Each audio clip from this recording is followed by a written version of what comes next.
What it do, y'all? Bread Tuck Gang Forever. Bread Tuck robbed 11 million after taxes. www.schoolpaper.com. That's SCHOOLPAPR.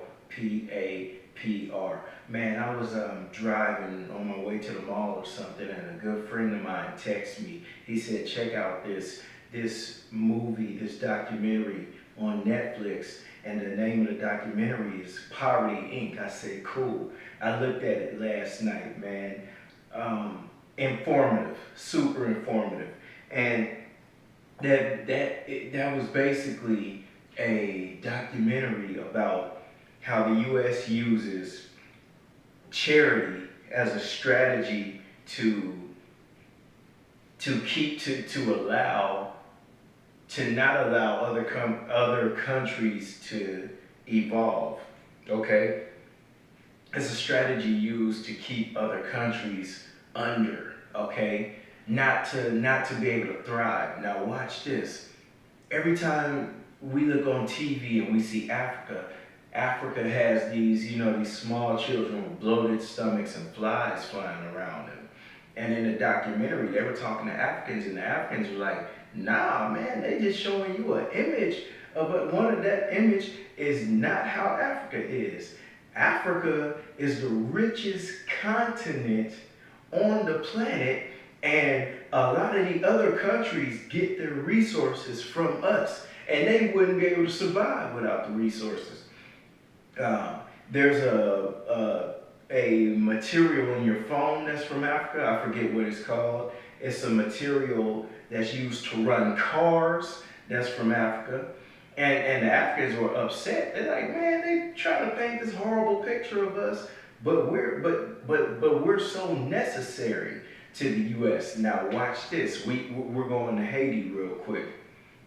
Haiti is a country that thrived. Well, that was self-sufficient. They were doing their own thing. And in the documentary, rice was a luxury. Okay, farmers. They had Haiti may not have been the richest country in the world, but they had they figured things out. Now watch this.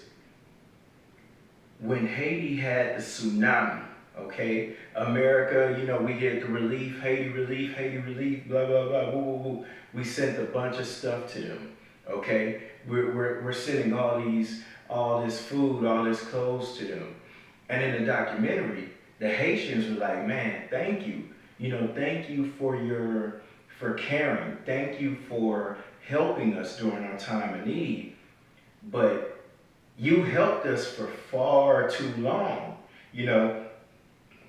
now you're handicapping us, okay?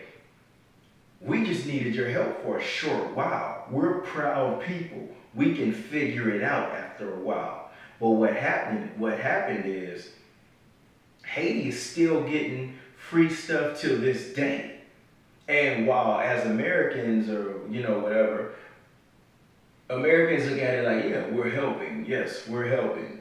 When you're really handicapping them, and it's a strategy used to handicap them, and you know it, because that kills their economy. The guys that were rice farmers down there, they're not able to sell their rice anymore because America's sending free rice. Okay? All these free clothes. The Haitians can't really just sew their clothes anymore and sell their clothes because you're getting free clothes. Watch this. It was another Haitian guy who co-founded this light company in Haiti. Okay? Him and this other guy, they found a way to build solar-powered lights. Okay? And once they built these lights, there were a bunch of other Haitians that were going to join gangs. And he went to those Haitians, or those Haitians came to him, however it went, and they had a conversation. And the guy who owned the solar power light company, he was like, man, why you're gonna throw your life away in this game? You may die, you'll have nothing to live for. Come work for me, you'll get paid. You may not get paid that much, but you'll work for me, and at least you can feed your family. Excuse me, at least you can feed your family. And you'll feel proud when you're walking down the street and you see a light you see a street light on. You helped to make that happen. So he's providing jobs for the Haitians, okay? And his company was thriving, okay? He's putting up solar power lights everywhere. Once the tsunami hits, of course his company takes a hit, resources, we only need these resources for a little while. But America kept on sending lights, okay? And now, when Haiti got back to where they could kind of, back on their feet, this guy went from having 600 contracts, or excuse me, I forget how he worded it, but in like a 6-month span, he was building 600 lights, to now in a 6-month span, he's putting out 5 lights, 5 light poles, because America killed his company, by sending free stuff. Killed their economy through charity, okay? Now, and they talked to the Haitian guy, and he's like, we're proud people, man. We were independent. Now you're making us dependent because we're sitting back waiting for you to do something for us when we used to get out and figure it out on our own. Look at the Tom's company, the Tom's shoes, and this is on the documentary. The Tom's shoes that you guys wear, right? The Tom's guy, he flew out to Haiti. He was like, man, I see a bunch of people with no shoes. I want to do something about it. He went back to the U.S. Oh, excuse me. Before he went back to the U.S., he saw, the people who may have had a little more money, they were wearing these cloth shoes with the bottom made out of yarn or something, but they were handmade shoes. And these were the nice shoes in Haiti.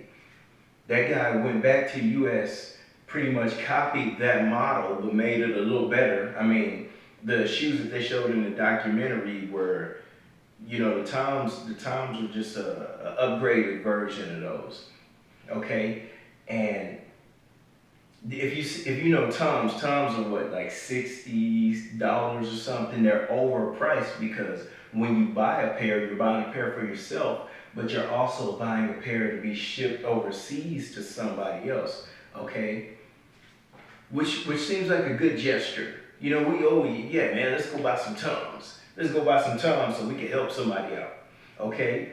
But what happens is that company is killing the independent man in Haiti that's able to make shoes and provide for his family. Now in Haiti, if we're getting free shoes, if we're getting free Toms, what I need to buy from this guy anymore,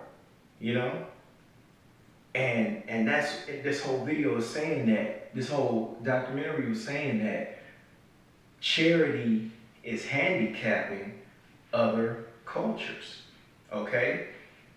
Watch this. This was the greatest example. It was this white family, this man, this woman, and 2 daughters. They wanted to fly out. They moved to Haiti. They wanted to start an orphanage, okay? They went and started an orphanage. And they took $30,000. That was all they had. They took $30,000, built a